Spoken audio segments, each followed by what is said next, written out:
Are you I never serious? thought it would. I never felt that it affected you. Now, you can stop right there. Because what I did, I thought that I was cleansing me. And I needed to hear that. I don't think you realize that. I needed to hear whatever you thought, whatever you said. I was wrong.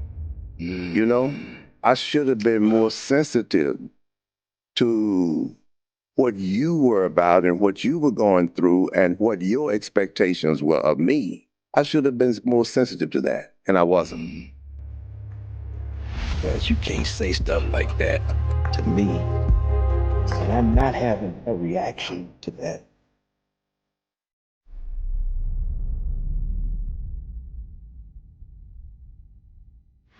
Ladies and gentlemen, we have an incredible conversation today.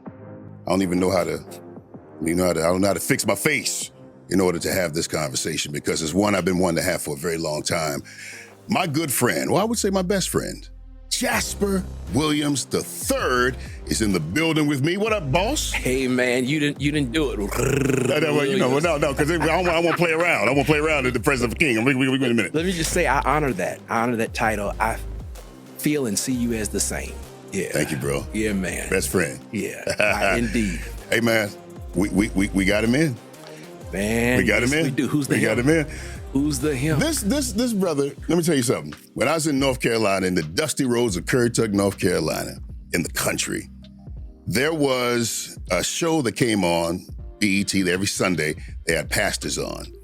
And this preacher came on, he had on looked like a shepherd's something on, and he was preaching this message called, I fell in love with a prostitute. Let me tell you something. We recorded it on VHS, and we played it over and over and over and over again until we memorized it. He's in the building today. He's a legend. He's a giant, and I'm so proud to have this conversation with him. Ladies and gentlemen, I don't know if you're going to clap your hands when I say this, but I hope you do. Put your hands together for this dude, this king, this titan, Jasper Williams II. How you doing, Pastor? I'm fine. To be here with you is a great feel for me, and I'm delighted. Indeed. You have quite a legacy yourself. Really? Just to start off. Oh, yes. Yes, you do. And I'm just delighted to be here with you and to have the opportunity to share this hour, this time with you and my son. Yeah. When you look across the room and you see your son, call him Thirdum, yes, sitting there, what are your first thoughts? My dad. Yeah. Say more. My dad is the first thought. When you ask me what are my first thoughts, I think about my dad, who is Jasper Williams Sr. He was quite a man. He always talked about how he saw me before he ever knew my mother. And I was raised on that. He always made me feel that I was special because he had seen me prior to even knowing my mother. And so when I look at him and think about the fact that he is my namesake, I think about the fact also that I am my dad's namesake, and that makes me think of him. Wow. Yes. So your dad said he knew you or saw you before he even met your mother. That's right. So in other words, it was like he in the spirit he saw you. That's right. Like God gave him a vision that he was going to have a son and that his son would be a great preacher and that his son would be a world's wonder as a preacher. I was raised on that. I started preaching when I was like 3 years old or so, but I preached my first sermon in the church on the second Sunday in August in 1950. So you do the math, you see that I preached the last half of the 20th century, and I have preached come the second Sunday in August of this year, 2025, will be the first quarter of the 21st century, which gives me a 75-year tenure of having preached the gospel. Come on. Yes. Good Lord. You don't look like no 70. You look like you're 75, but you ain't no 75 here. But I'm really grateful. I want to just kind of set the scene a little bit, because so today's conversation is really about legacy. We all are concerned about what our legacy is going to be. What kind of legacy will we leave? What will people say about us when we're gone? And I listened to you talk about how you, I'm going to say this, and I don't know if you would say this, that you were even greater in, name and what have you than your father. Is that safe to say? No. You don't think so? I wouldn't say that. Okay. On a different kind of level, perhaps. But my daddy was a world's wonder as a preacher for his day. And I don't think that you can judge anybody outside of the time of which they live. Mm-hmm. And just as I may be whatever in terms of greatness as you see me in my day, he was that in his day. He was like the guru. Yeah, I think what I mean is, as far as reach is concerned, would you say that you may have had a bigger reach than him, or would you say it was pretty much the same? Well, his reach, he covered the whole Mid-South. When he was on a 50,000 watt radio station at that time, you couldn't be any bigger than he was. Was it LOK or DIA? DIA, WDIA. Right? Man, you're something, boy. I know Memphis. No, you know a whole lot more than Memphis. Yeah, that's right. He was on DIA. Yeah, that's exactly right. So, but your reach is worldwide. Mm-hmm.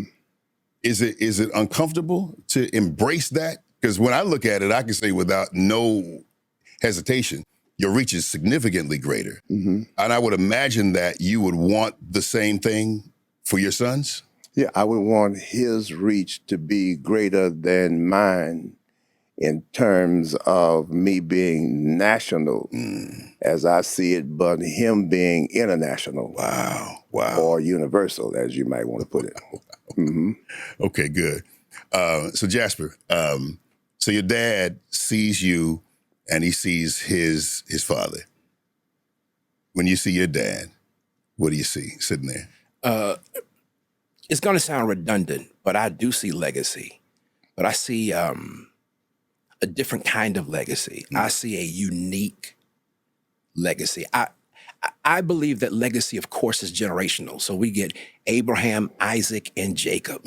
You start seeing the importance therein, even the laying on of hands, the transfer of the spiritual wealth.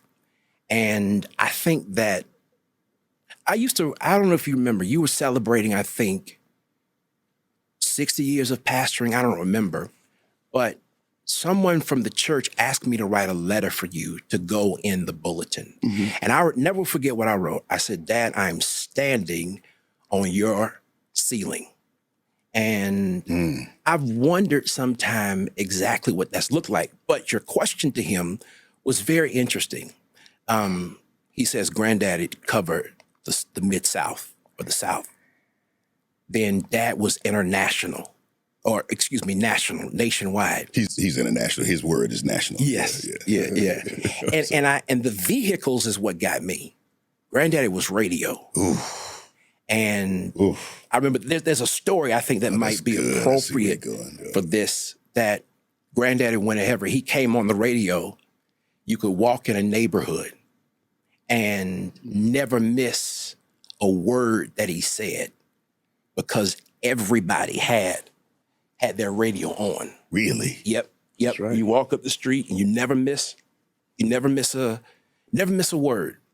And so to me, that's greatness.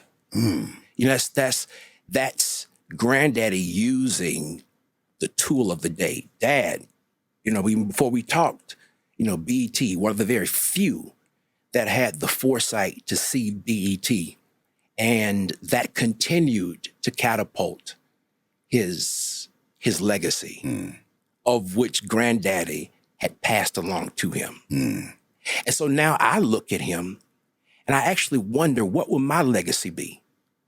It's interesting, I just put a post up probably about 2 weeks now, and someone from Pakistan inboxed me, and we've started a dialogue. I don't know that my legacy will be seen like Granddaddy and Dad's, because the church landscape is changing. Okay.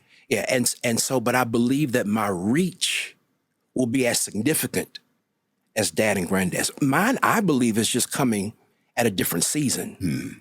And so now granddaddy used radio, dad used TV. I've got social media and the internet. And the internet, yeah. And I'm working hard to leverage that and to take advantage of that. I know greatness is in me. Yeah. I absolutely am convinced that greatness is in me because of him and our generational line, my granddaddy. My grandmother, I don't preach like that, but grandmama used to say, I can go to some clips now. Don't do that. I can go to some clips. Nobody preaches like that. Well, that's true too. Poor invitations. But when I finished preaching my first sermon, grandmama stood up. She says, just like Reverend JW, he gonna be a crying preacher. Ooh. I cried my whole sermon. Did you? Oh, yeah. Your initial sermon, My first sermon. I was 9 years old. And granddaddy was a very sensitive, emotional man when it came down to preaching. But if I can cut across. please don't. One thing that I detected about you that I know my dad had was the ability to preach on the spot if you needed to. Yeah. You know, like when we were in church one time, I can't remember what was going on, but surprisingly, the situation called for a brief word, and you were sitting right next to me. And when they asked about preaching, I touched you. I said, "Who's going to preach?" You said, "I'll do it." I said, "You can do it now?" You said, "Yeah." And you got up and was as though it had been pre-planned for months. That was on the spot. Now, my daddy, my Uncle Buddy, my son Joe, I could do that. Now, I don't know where you got that from. It's somewhere embedded in those genes. But that goes to the element of greatness that all of us have that cannot be passed. That's good, Dad. From one generation to another, that you have to seize and see at the moment. That's good. That the opportunity is presented. What I think is interesting, though, because again, I've exhaustively enjoyed your ministry because there's a certain way you talk, a vibrato that you have, the way you do your hands when you preach, when you're hooping, patting that foot, you know? And he noticed, he laughed at me, but that's okay. I saw you do this one time and it was a wrap. You after you finished preaching, slayed the whole building. I know exactly where you're going. And now, whenever somebody say, KD Bowe is in the building, I'm gonna stand up and I'm gonna do just like this. No, you not. Yes, I am. No, you not. You do that. You just not gonna do. That's all right, KD. Thank you for that. But I think that there's a certain regality that y'all have, the Williams, whether it's how you speak, how you preach, it's in your tone, it's in the touch that you have. I think that level of greatness has passed to different generations. However, to your point, it's all different. Yes. I don't know Uncle Buddy. I've never have I met Uncle Buddy? No. I don't know your dad. Yes. But I've never heard him preach. But I can only imagine that I have, in a sense, because I've heard you preach, and I heard Joe preach, and I heard you preach. So there's something in the spiritual DNA. I just want to ask you what it is, and I don't know if you don't have an answer to that makes it so unique. Well, I think you've hit on something. It's something that you can't say what it is. It's you, and that's why it's DNA, deoxyribonucleic acid.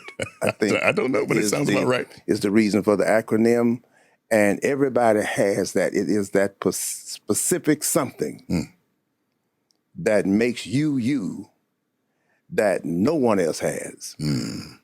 Even when I hear Jasper talking about you specifically, you have a constitution about yourself that you know what you want, and you know exactly that you're not going to be denied what you want. He's got a little bit of that too. Right. got a little bit of it. I listen to him. Sometimes I'm talking to him on the phone. Yes. I be like, hey, you look like your dad. And start laughing. Yeah. Where did that come from? That determination, that moxie, so to speak? I can't say where it comes from because I don't really know. But I know that God gives us all something that makes us different from everyone else, that no one else can have but us. I know Jasper told me, no. Jasper told me, and I heard you talking about it in a message one time, that you, when you started preaching at a really young age, you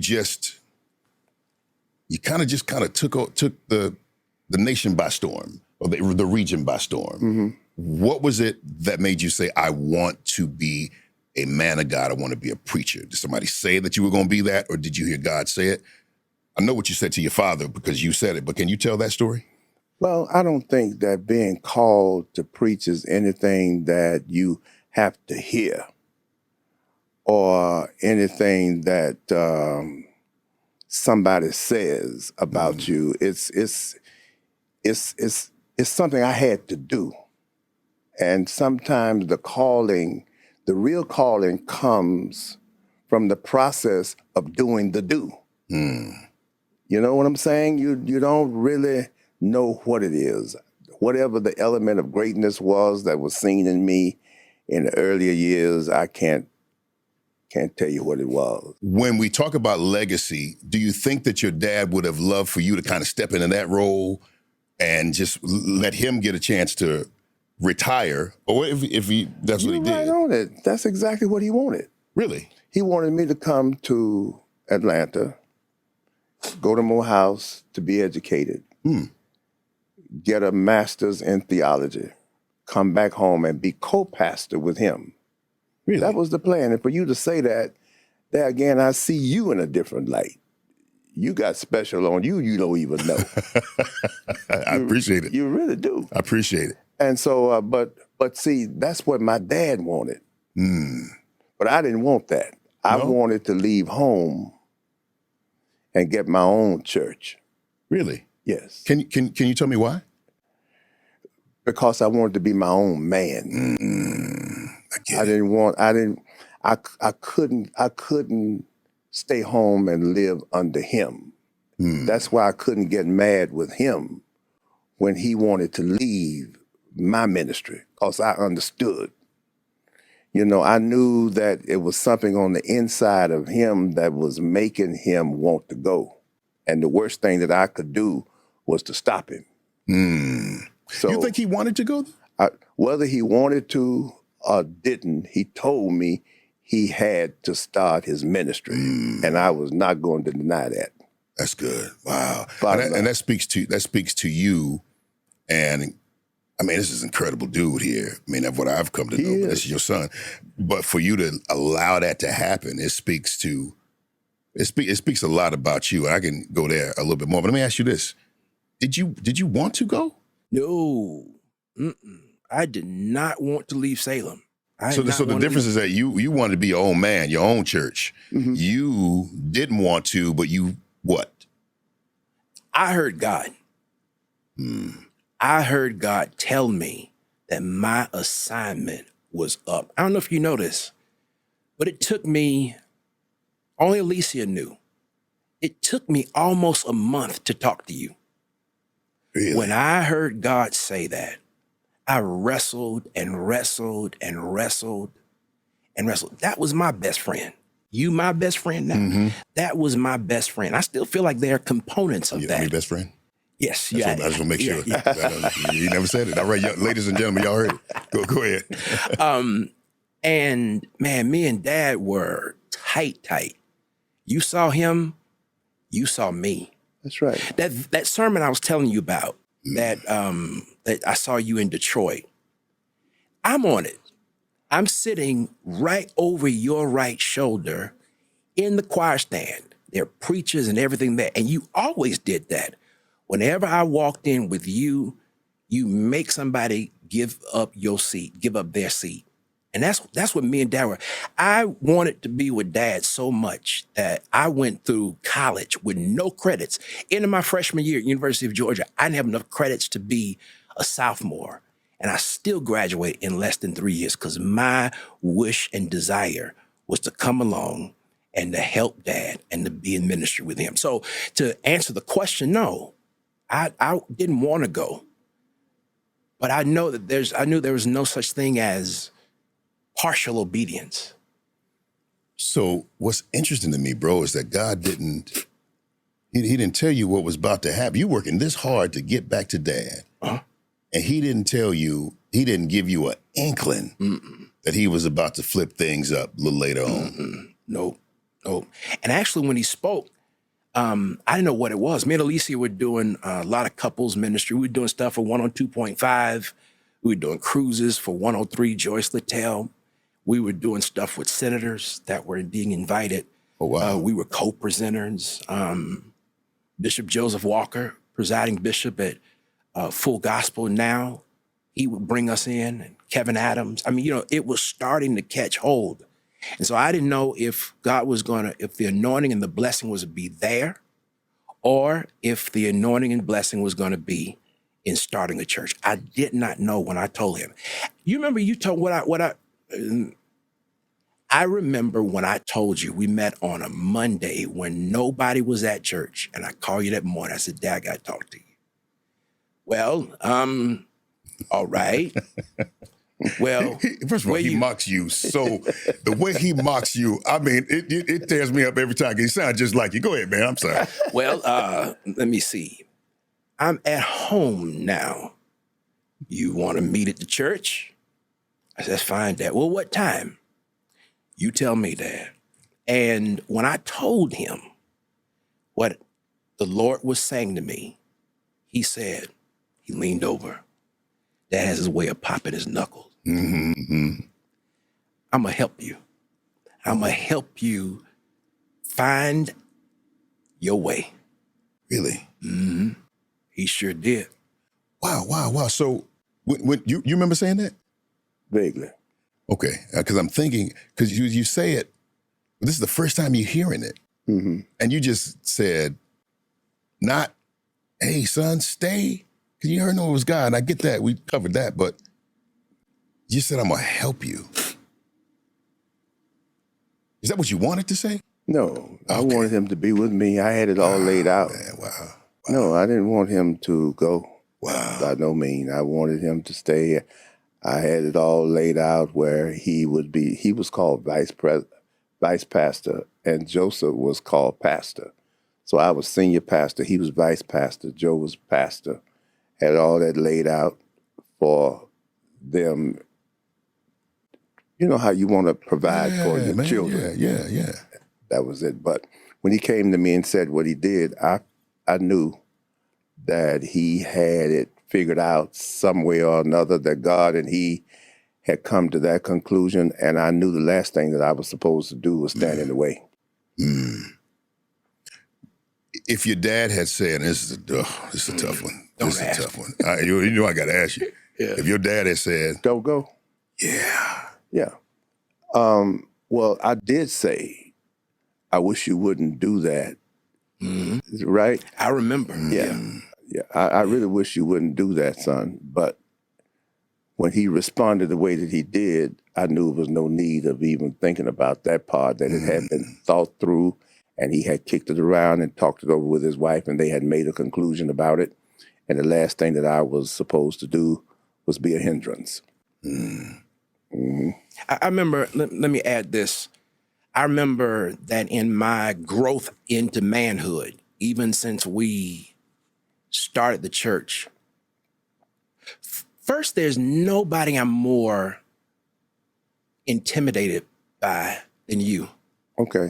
And I think that whenever I'm around you, that there's this part of me that reverts to the young man, the boy, even as the vice pastor, because your presence is so big and there's something on your voice. And I've seen you get upset and mad with people. And there's there's nobody I can think of that I revere more than you. And so when Can I pause for a second? Yeah. He's absolutely telling the truth. I saw a video of you guys interaction one time. I don't even know what the video was, but I saw a video of y'all interaction. And I said, Jasper, bro, you're like a kid. He said, what you mean? Bro, you I'm like in front of your dad. You like a whole kid. You don't see that?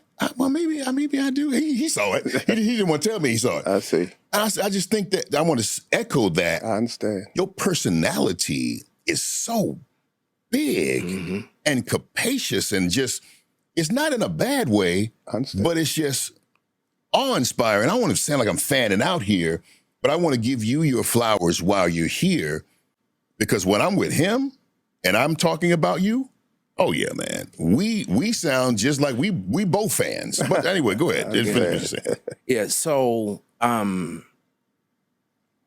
was a time that I knew I had to have a conversation with him. And it came from, so I've expressed clearly my love for Dad today. And I've heard Dad express his love for me. He just said, I didn't want him to go. And we had it all figured out. In that, so I'm gonna say two things. So one is him letting me leave, but the other thing is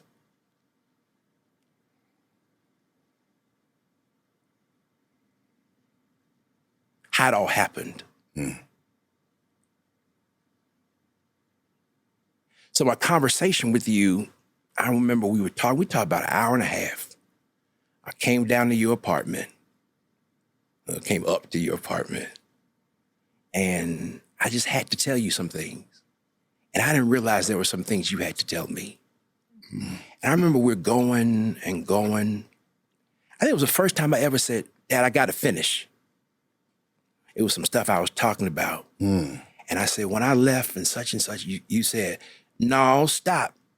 Now, I didn't want you to leave. He said, I said, what? He said, I didn't want you to leave. And then when Dad cried, one tear fills up in that corner. Wow. He said, I didn't want you to leave. Wow. And his voice trembled a little bit. Ooh. And I said, say it one more time for me, please. He said, I didn't want you to leave. He said, I wanted to go after you. I wanted to grab you. I wanted to bring you back. Yeah, man. But I knew I had to let you make your own choice. And I can only imagine that would have looked like I didn't want what you were preparing and what we had talked about. And that wasn't it. For me, it was being obedient to what I knew God wanted me to be. Now, I will say that our love for each other, first of all, was dual. It went both ways. But the second thing I'd say is, at least for me, I had to handle my emotions, not just my obedience. Say that a different way. So Dad's freedom, his will, his not getting in my way happened. But there were some places, and over these past 19 years, that I've had to delve into my emotions about it. Yeah. So Alicia even would tell me, your dad is the only somebody you treat like that. And she was talking about, I'll back down. When I'm in Dad's presence, I would say was, and even now, there's a respect I have for him. Still now? Yeah, but it's got a little different something on it. It feels different. Yeah, it does. It feels more like always be my father. like a peer. And yes, that's it. I see myself as a peer. Yeah. A peer to him, but an understudy as well. Okay, I hear that. Jeez, man. Can I ask you a question? Yeah, man. So in therapy, there are times and there are things and there are moments that are uncovered that have hurt me that I never knew were hurting. Okay. And I have been able to reconcile some of those things. Mm-hmm. But I always chalked it up, that's Dad. Mm-hmm. That's Dad. That's Dad. I don't know what the case was. I had two questions. One is about Granddaddy. You and Granddaddy, y'all's emotions that was expressed. But since I left, this could be putting you on the spot. Mm-hmm. Since I left, over the time, how did he, I've never asked you this, how were you affected in your heart, in your emotions? Was it something that you had to get over? Was it something that, I don't know, I think that's the question. How were you affected? Well, I don't know how I was affected. I just knew that I had to keep preaching. Mm-hmm. I always was raised and felt that anything that happens in life, I preach my way out. Mm-hmm. So the biggest hurt of my life, when my son left what I thought I had in place for him, the only thing I knew to do was to preach my way out. Mm-hmm. And that's all I did. I knew that if anything come up in your life and you needed me, I was supposed to be there. That if I had a dime, you had it. You could never ask me for nothing and I never would respond. And so hurt or no hurt, all I knew, preach my way out. Mm-hmm. And so when you left that day, I began to think about what I needed to do. And so I fixed it where the people could see me telling them that you were no longer going to be there when they got to church the next Sunday, Mm-hmm. on the video in the vestibule lobby of the church. Mm-hmm. And just went on, preached. Mm-hmm. But not because I didn't miss you. Mm-hmm. You know, I just felt I was doing what I had to do to allow you to be and do what you needed to do and be. Mm-hmm. Do you see any dynamics between me leaving? Oh, that's interesting. I always say I've been saying I left you and not Salem. Mm-hmm. It's two different entities. That just hit. Do you see any dynamics when Granddad realized you weren't coming back home emotionally? Or do you see anything between you and Granddaddy that could parallel between me and you? That's what I wanted to know too. No, I didn't see it like that. Mm.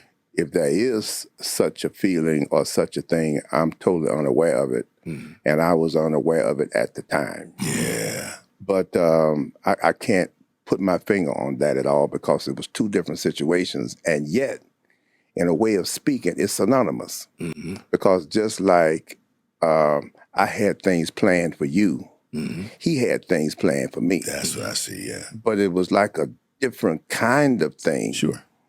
But yet the same, in a way of speaking. That's all I see just sitting here now talking. Mm-hmm. But you said that there were emotions that were revealed to you Mm-hmm. that you haven't had closure to? Mm-hmm. I've gotten closure in what I know is there, and that's happened in therapy. Okay. There may be something else. Is there anything, I was about to ask, is there anything else or is there anything about that particular something that you need me to respond to you on or about? I can't honestly say yes. I mean, and I can't honestly say no. Okay. I'll tell you how it comes. For me, there's a pattern that gets expressed that I got to figure out why is it there. And I've done so much therapy until my self-awareness is really high. Mm. And sometimes it may be something that drives or points back to you that I'm able to now more quickly handle. Let me just say, this isn't something that happens all the time, week to week or month to month. The mental illness piece that I've had to wrestle with has also been hugely impacting in my emotions, in how I carry out my day. the internal. But I don't want you, and I don't want anybody else that may see this to think that you've ever been the topic of conversation in a situation with what I've dealt with when it comes to mental illness. That I've never I don't know that breached in any kind of therapy. It wasn't you. My therapist and my psychiatrist, they've said my brain is just different. The way I think, the way I interact, the enzymes that are there. Nobody's ever pointed to you being the source of the mental illness, the journey, the trek there. Never. I wouldn't lie to you. I think you know that. So when it comes down to addressing anything, no, Dad, I can't think of anything. Well, if I was a cause or a part of whatever, I'm totally unaware. And if there's anything that I need to do, say, or be to help you get beyond where you think you ought to be, I'm willing. And I don't know nothing else to say. Man, I mean, means whatever I can do to help you with where you are to regain what you need, I want to give it to you. I'm going to tell you how you have been instrumental, and you may not even know it. But you know, when we talk, and it's been like this since I've been gone, when we would talk, I say, well, Dad, such and such is that. I'm going to give you one example. When we were making the decision that we made to stop pastoring in a traditional way, you said, well, now, Thirdum, this is what I would do. You going to say, da, da, da, da, da, da, da, da. But you your own man, and you got to make that decision.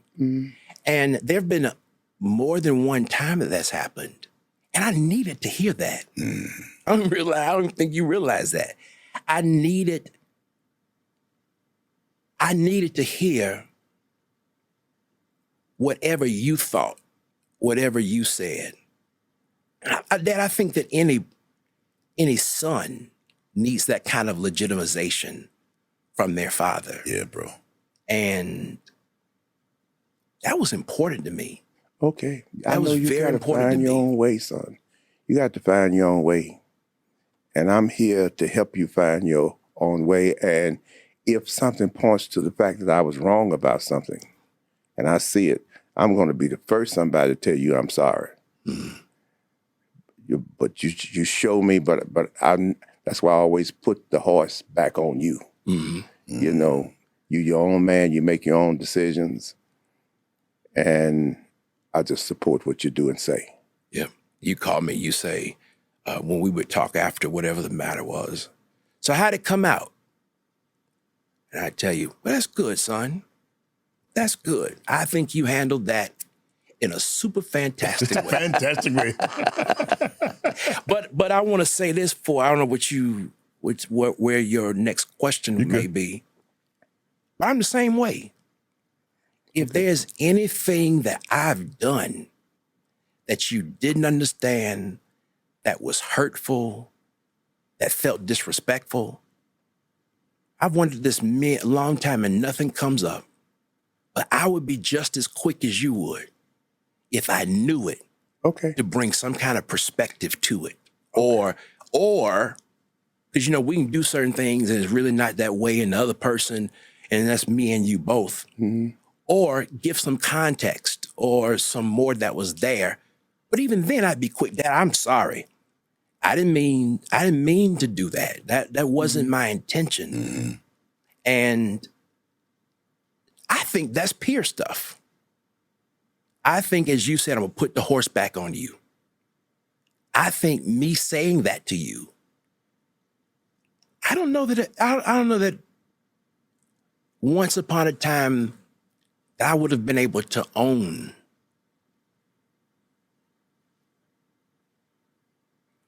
something other than by way of groveling. Ooh. Do you know what I mean? No. Dad, please, Dad. I didn't mean it. please, I really want, if you say I'm, a groveling sense to try to rectify it. Now it's like, let's talk about it. And if you don't hear it, I imagine you the same way with me. If I didn't hear it, all right. You're always my father. Mm-hmm. And I always love you. And I can always respect you. Do you feel you need to ask me something on the other side of what you're saying? Let me think. Do I need to expound on anything? Mm-hmm. Okay. Mm-hmm. This might sound corny, but the cross has done so much for me. And maturation as a man has done so much for me. For me to sit here with a clean heart and a clear mind, not to hold anything back. We were talking, KD says, no, whatever comes up that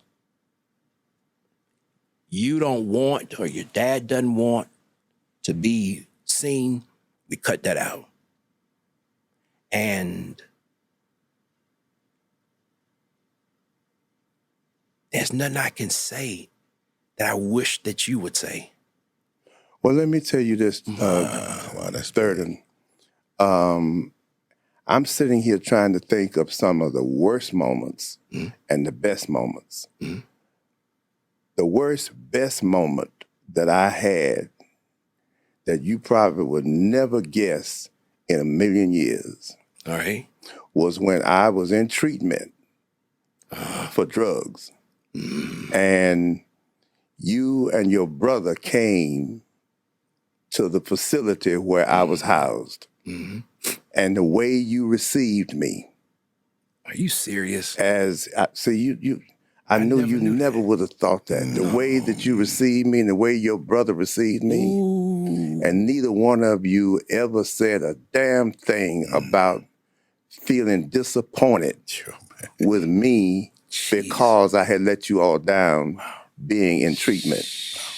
That was the greatest moment of my fatherhood, of my fatherliness toward you all that I can remember. And looking at you now, I know you never thought that because you never paid it any attention. But that meant more to me than anything else in my whole life with my mama, my daddy, my sisters, and you all, that moment. I knew then that you loved me. Dad, you can't say stuff like that to me. And I'm not having a reaction to that. First, because of the surprise behind it. But I never would have, I never could have, I don't think, judged you. And I think maybe it's because I've always just wanted to be there for you. I know. And even in my heart, there was no judgment. I know. That's what I'm telling you now. Yeah. I knew then that you all loved me, really loved me. I knew that from that moment. All right. So I ask you this as a follow-up. Okay. You mentioned about the drug addiction and treatment. Yes. You put it in your book. Simply Jasper. Wasn't that the title of your book? Which, by the way, you never gave me my copy. Okay, throw that out there too. All right. Because you promised it to me. I got it at home. There have been some things you promised me. Well. We're not talking about them. We're talking about this. Yes. All right.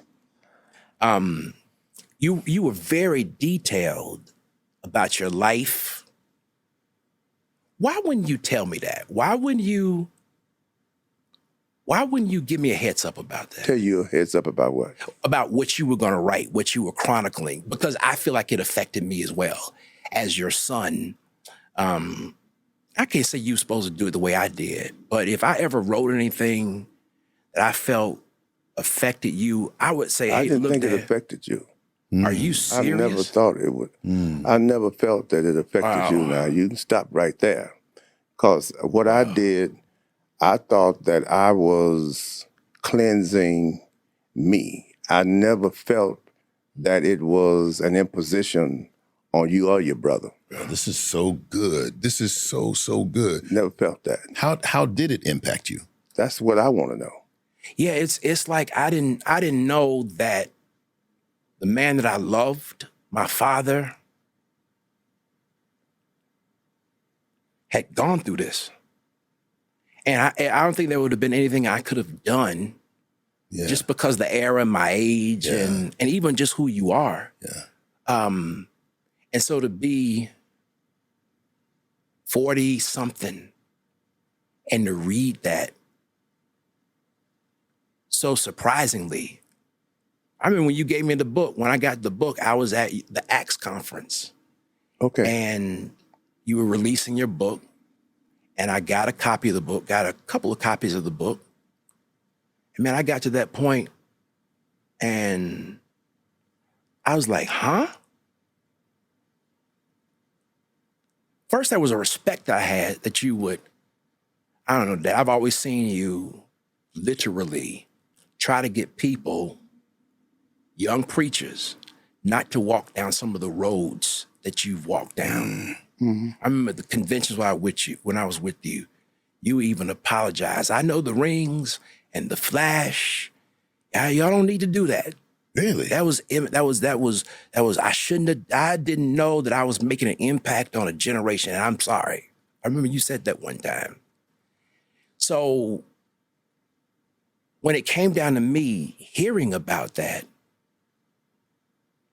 there was a sense of anger that I had. Why wouldn't he tell me?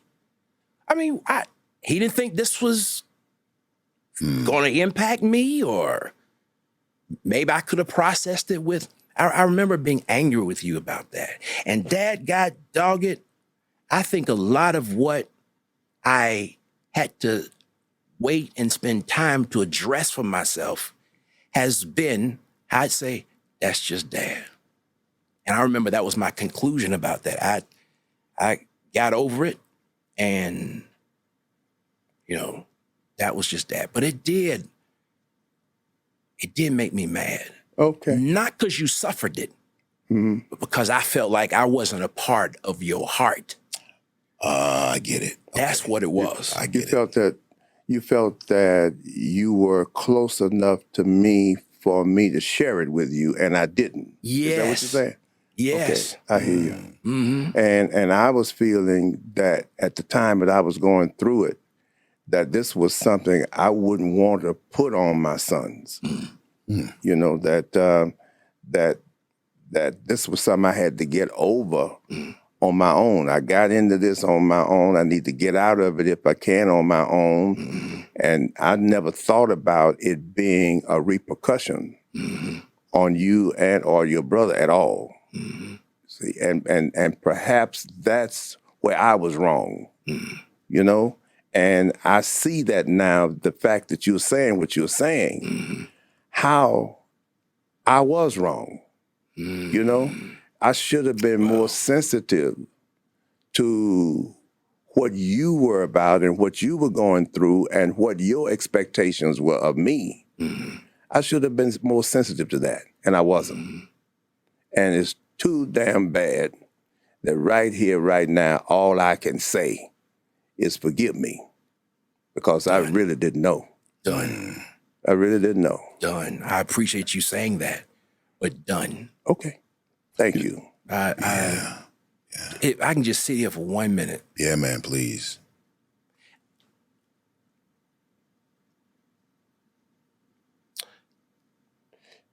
I think that part of the anger, I never would have thought we'd be talking about this now with a microphone in front of us. I think part of the anger for me was how I felt disconnected from your heart ever since I left. And that,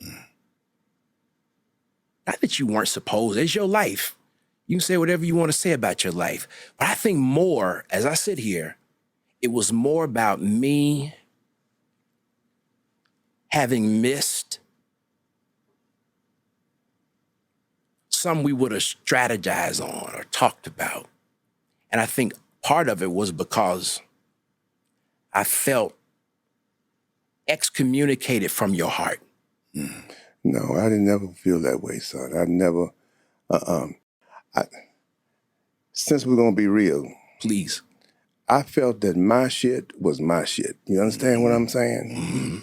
Never wanted to put you in it. You know, it was my way of trying to protect you and your brother. And now as I sit here and listen to you, instead of protecting you, I was hurting you. But I was totally unaware. Yes, I see that. Totally unaware. If I had thought that talking to you about it prior to releasing it would have been an issue to you, I never would have done that. I would have done it totally another way. Wow. That's just been you, Dad. You know, quick to see where you could have recalibrated repercussions. I remember even when you and Mom divorced, you immediately got me a therapist.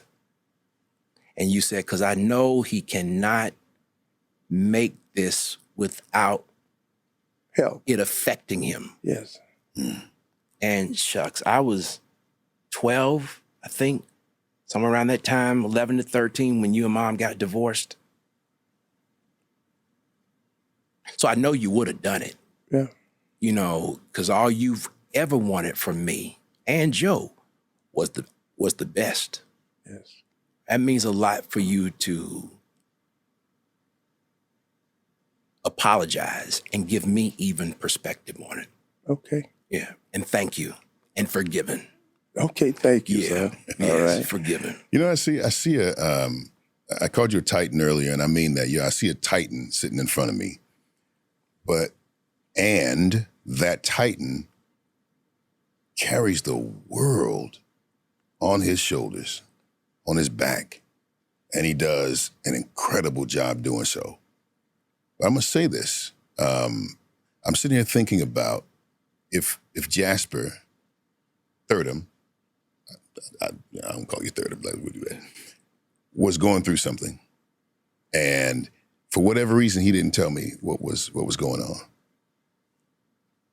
I get what he's saying. I would feel some type of way, because my love is the kind of love that says, I'm showing my love to you by helping carry some of that. You don't have to carry it on your own. Yeah, but this is my stuff. Yep. But when we create a covenant, that's my stuff too. It's our stuff. There you go. It was our stuff. So I get it, man. I so get it. And I understand you by saying, no, my stuff, I'm going to handle it. I got it. But I think this is a lesson for all of us, even you that's listening. You got people that love you, and if you let them in, no matter how filthy it is, no matter how bad it is, heavy it is, you let them in.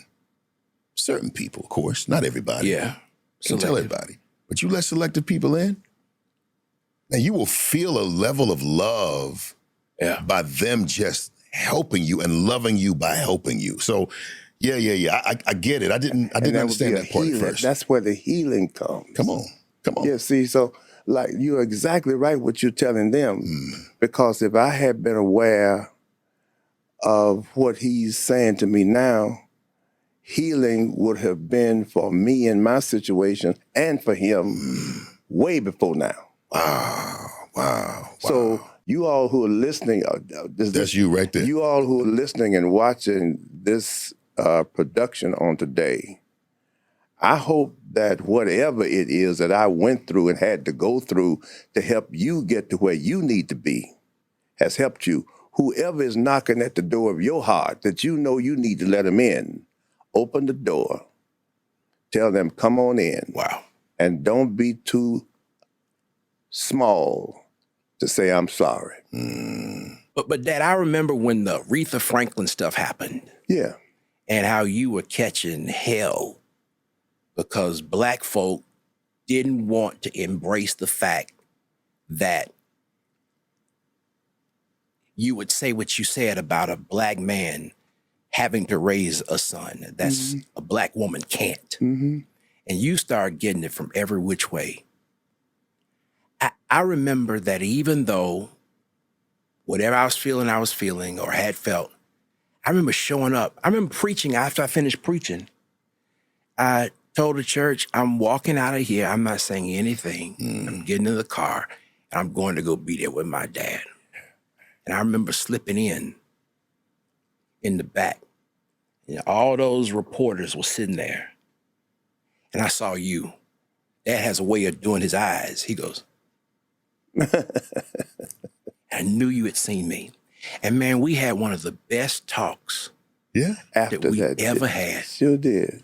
We had to have talked an hour. That's right. Third, I just thank you for coming. Yeah. Man, son, you didn't have to do this. But that's how I've been about you. Yeah. You ain't nobody gonna say nothing to me about you. Right.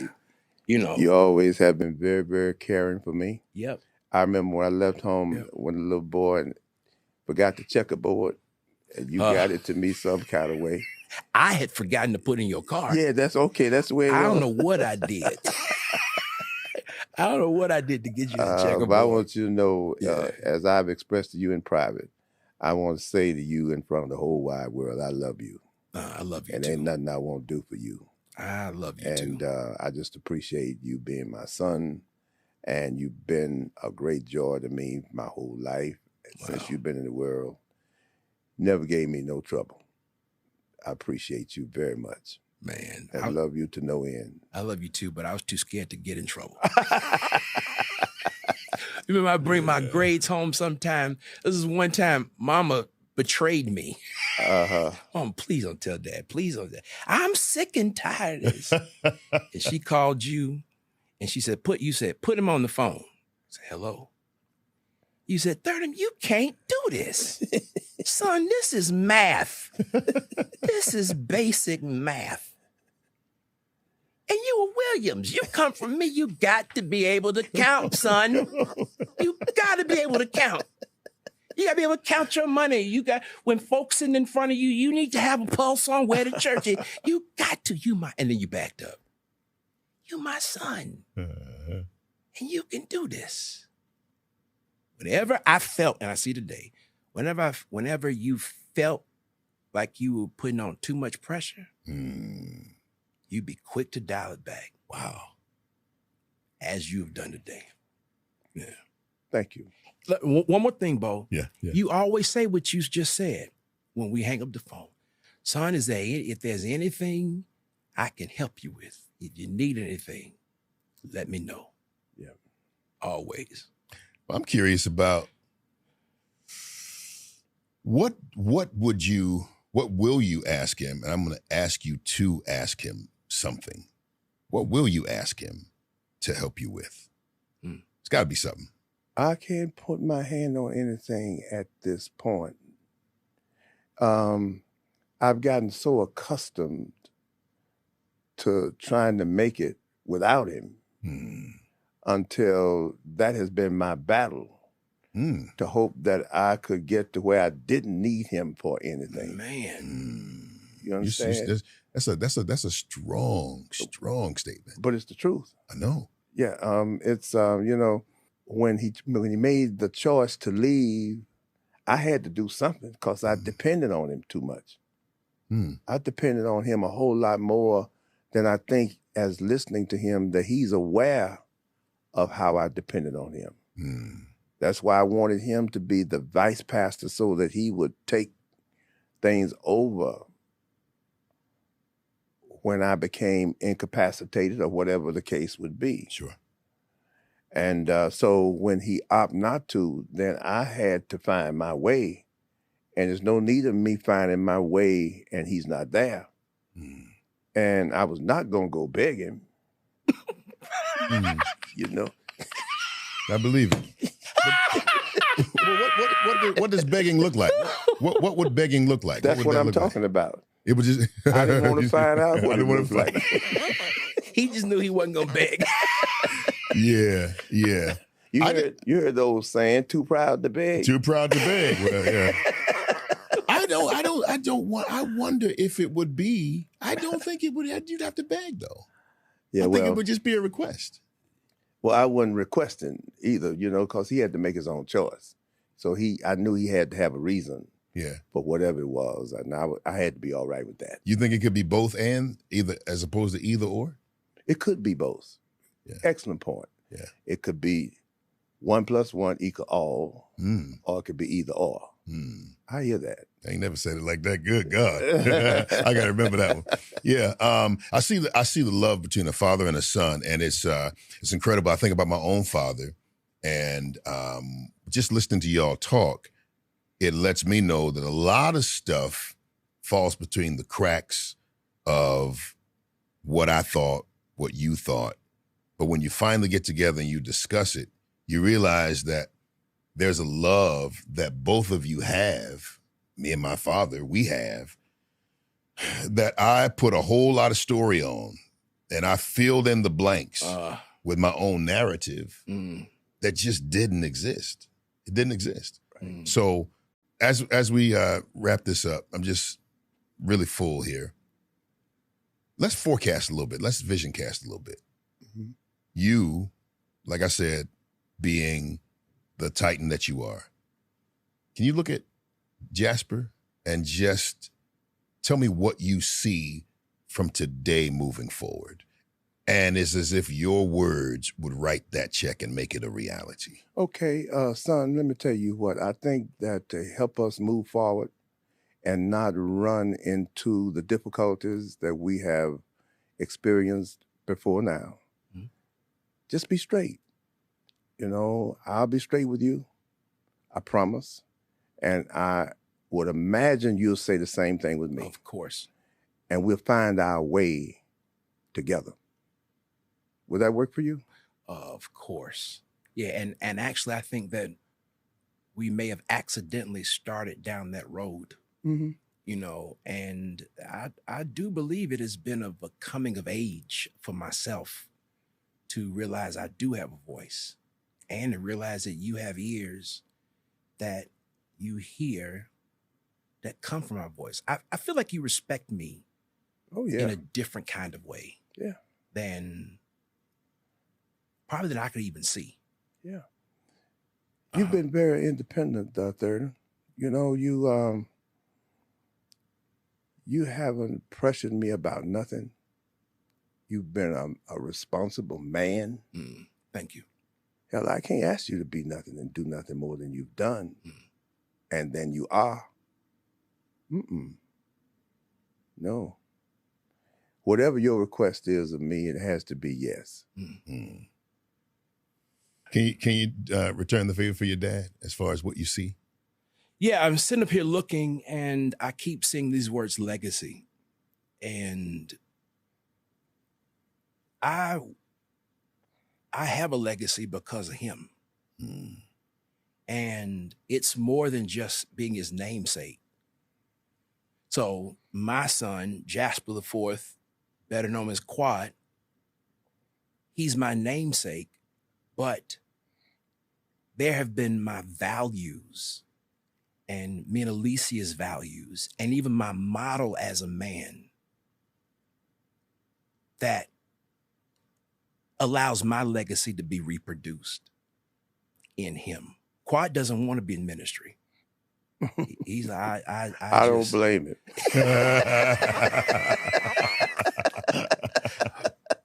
But he wants to be a pediatric surgeon. He loves kids. And I think that Quad will be hugely effective in dealing with families and the anointing that's on his hands and the blessing of presence. But that's my legacy and a part of it. But I couldn't pass that down to him without what you've passed down to me. And I would summarize it by saying that, yeah, there's a natural legacy that's there, but there's a spiritual legacy that's there. I don't know if I should go on the record to say this, but it's funny.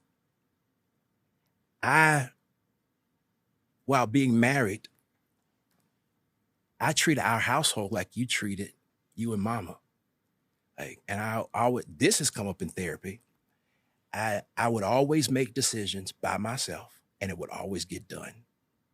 And I started thinking one day, where did that was Dad. Mm. We weren't going to go without. Dad met not only needs, but wants and wishes. And that passed down to me about how to take care of a woman and how to take care of your family. And there have been so many other ways. Somebody pointed out to me, I was speaking somewhere. They said, you sound exactly like your dad. You know, so the intonations, the genes, the epigenetic stuff. I don't know if you see it or not, but I received that as a part of your legacy that I get to inherit. Those generational blessings, starting with Granddaddy and even further back. And even in the mistakes that you would call them, I've been able to redeem those or try so that Jordan nor Quad would not have to embrace or calibrate elsewhere. Because that man right there, I'm pointing at you with that finger. Oh, okay. I see. That man right there has made an indelible print on that other man right there that'll Okay. never be erased. All right, son. Thank you. Thank you. And thank you. And Yes, I sir. love you and appreciate you and all of you, you know, who watch KD continuously, ongoingly. I appreciate today. Today has been a day of blessing, but beyond that, a day of healing for me and for my son on today. I'm trying to think of two big things that I can compare how I really feel about what you have done for us on today. And the only two big things that come to my mind to say is that I'm elephant glad and whale proud. Thank you. Love y'all both. Love you, man, and Indeed. thank you for today. You're very Boy, welcome. you know I love you. Indeed. Yeah.